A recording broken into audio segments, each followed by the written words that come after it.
With the new hate speech laws in Canada and everything that's been happening lately, I found it really appropriate to make this video at this point in time. I really hate speech.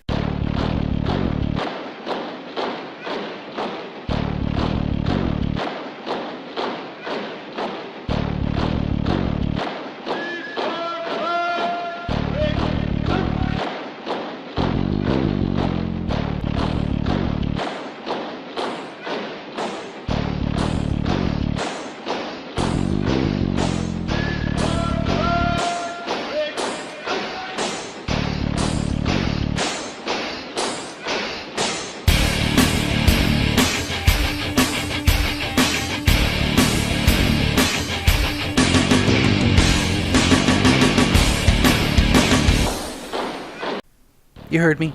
I hate speech. I can and do say whatever I want. Yet the hate speech keeps me from really expressing myself if I were in another country. Take the hate speech bill that just passed in Canada. If I happen to call someone a he because they look like a guy, I could then be slammed with a discrimination lawsuit because he is actually a she. The speech I hate is when people tell me what I can and cannot say.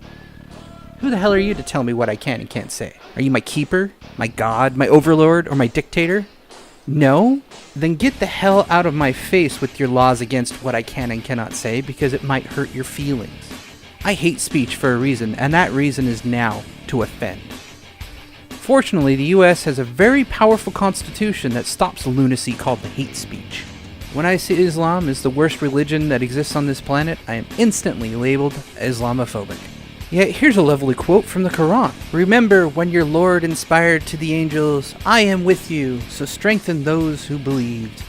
I will cast terror into the hearts of those who disbelieved, so strike them upon the necks, and strike from them every fingertip. But I'm the asshole. Yes, because a fictional character created by a power-mad narcissist said that I need my head cut off and my fingertips removed. That is why I hate speech. Sure, there's a level of decorum one could use in mixed company.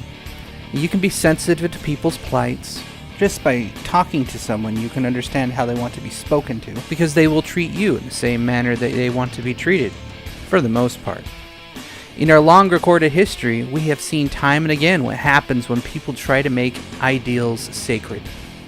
At first, it was a sacred ideal that some god exists telling us what to do. To question this was a sin.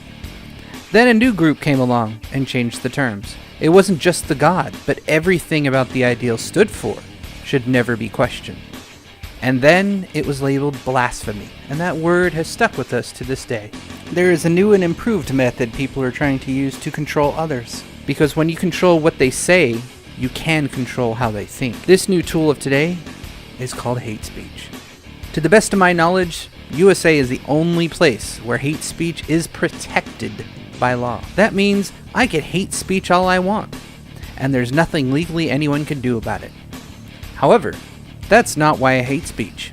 Those that espouse horrible ideals are worthy of hate speech. Those that defend an ideology hell-bent on world domination deserve hate speech. But as a point of contention, I'd like to go over a few of the hate speech laws around the globe, and then point out how idiotic hate speech is. Sure, it may have its merits in certain situations. However, hate speech is nothing more than a way for government to control how people think. The cesspool of knowledge called Wikipedia has graciously given us a list of countries and their hate speech laws associated with each country. So let's take a look. First, I'd like to point to Brazil. According to the 1988 Brazilian Constitution, racism is an offense with no statute of limitations and no right to bail for the defendant. Meaning, if you have a douchebag that thinks that white supremacy is the way to go, that person is jailed with no statute of limitations, meaning the judge, if he feels like it, could jail this person indefinitely, and there is no bail. So once you're in, you're screwed.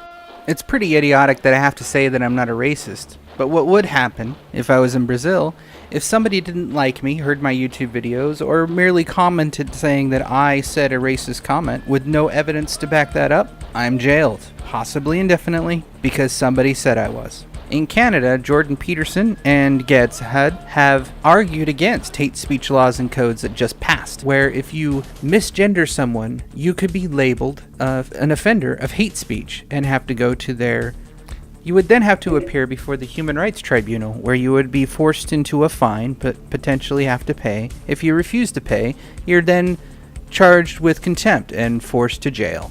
In Chile, Article 31, Statute on Freedom of Opinion and Freedom of Information to express opinion, punishes with a large fine those through any means of social communication makes publication or transition intended to promote hatred or hostility toward a person or group due to their race, sex, religion, or nationality, thus making religion a sacred thing that could never be questioned. Of course, to promote hatred or hostility is my problem with hate speech, and the reason why I hate speech is because I don't promote hatred toward a person, but I do promote hatred toward an ideology. Unfortunately for most people, when I mention an ideology, they instantly assume the people that believe, not the actual idea. Thus, the laws for hate speech are quickly twisted from criticism of an idea to criticism of people. But it doesn't stop there.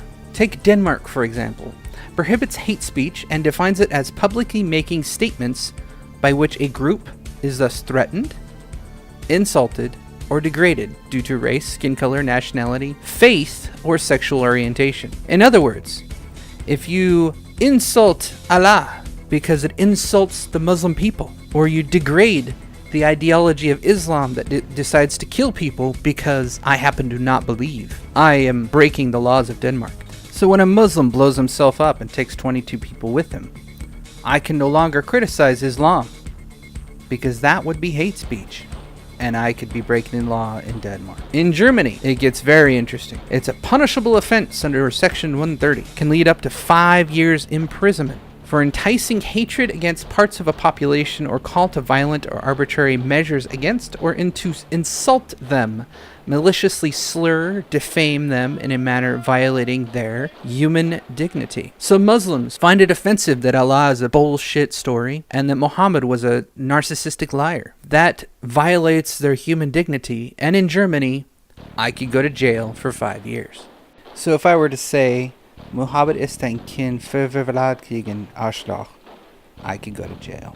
In Ireland, the right to free speech is guaranteed. However, this is only implied. It shall not be used to undermine public order or morality or the authority of the state. Prescribes words as threatening or abusive or insulting and intended to have regard to all circumstances are likely to stir up hatred against a group or persons in the state where an account of their race, color, nationality, religion, ethnic or national origins, membership of traveling community, or sexual orientation. What this means is I could go to jail for saying Islam is bullshit because it degrades them, likely to stir up hatred or insults. Islam is idiotic. Anybody that's Muslim will take that as an insult. Thus, I go to jail. And lastly, I get to the United States. The protection of civil rights, including freedom of speech, was written into the Constitution in 1789. Congress shall make no law respecting an establishment of religion, or prohibiting the free exercise thereof, or abridging the freedom of speech, or of the press, or the right of the people to peacefully assemble and to petition the government for a redress of grievances. What this means to most people in the First Establishment Clause is that it prohibits the government from making any law respecting the establishment of religion. This clause not only forbids the government from establishing an official religion, but it also prohibits government actions that unduly favor one religion over another. It also prohibits the government from unduly preferring religion over non-religion, or non-religion over religion. But to be fair, this does favor the non-religious because any justification used to infringe on a person's rights that's based on religious context is immediately struck down because of the First Amendment. But that's not the important part. There are plenty of free speech laws that apply to the First Amendment that should be noted. For example, we do have libel laws. Libel is the method of defamation expressed by print, writing, picture, signs, effigies, and or communications embodied in physical form that is injurious to a person's reputation, exposes a person to public hatred, contempt, or ridicule, or injures a person or his or her business or profession. It's difficult to prove because you have to prove actual harm. That's the catch. Ironically, this is one of the laws that Trump would like to loosen, mainly because he's a thin-skinned Gila monster that doesn't like any criticism whatsoever. There have been several cases where that has been the case. New York Times versus Sullivan, for example. In fact, if PewDiePie decided to go sue the Wall Street Journal, he actually has a case for libel under the United States Constitution. There's also defamation. Defamation is a statement that injures a third party's reputation.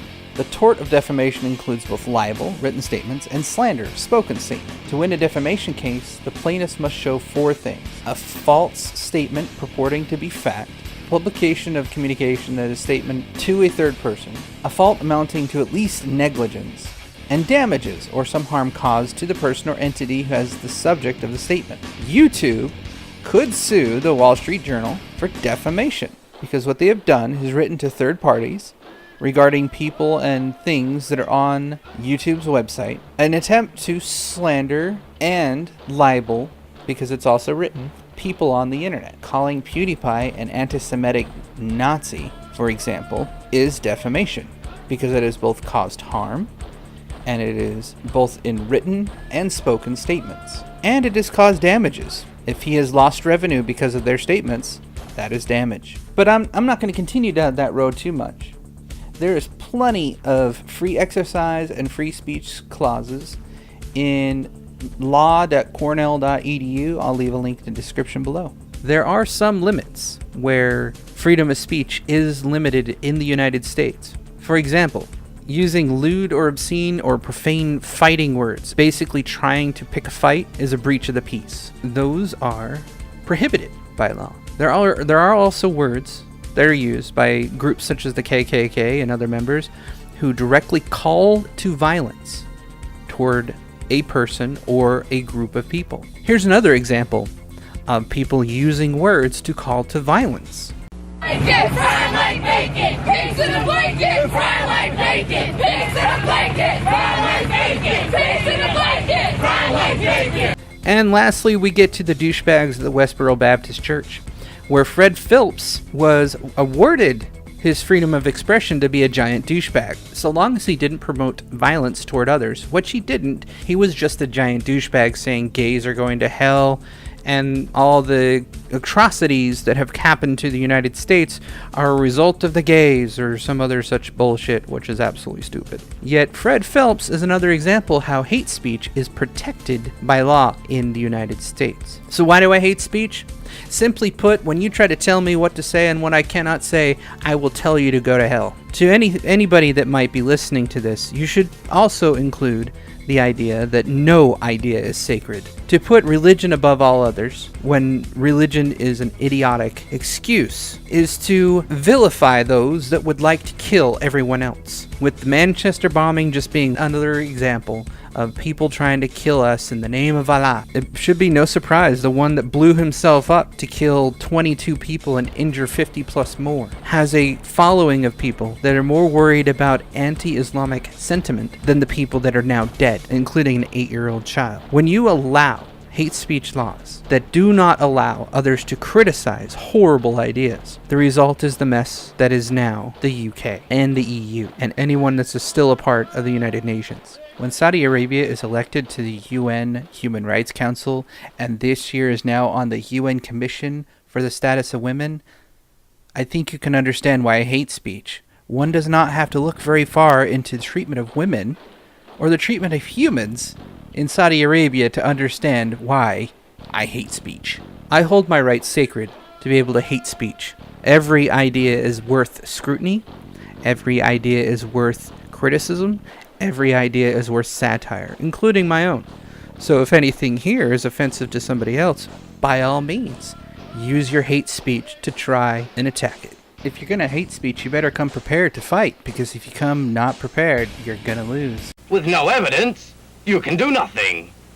So when Islamophobia is introduced into the media as a thing, please note that Islamophobia is justified when they kill themselves and 22 others, all because 72 virgins are waiting for them on the other side of their death. When some douchebags crash a plane into 2 towers and the Pentagon and almost the White House, you're damn rights that I'm going to hold my First Amendment sacred of hate speech. Why do I hate speech? If my words are so offensive to you that you must make laws to prevent me to say them, then your ideas weren't very reputable to begin with. In fact, I would suggest that your entire ideology, your belief, your political position is not worth a damn if hate speech laws need to be manufactured to protect your idea from criticism. If no one's allowed to criticize your idea, then the idea itself is not worth anything. But you know what is? Hate speech. I hate speech because hate speech is sacred. How dare you challenge me with your so-called kung fu? You don't have a chance.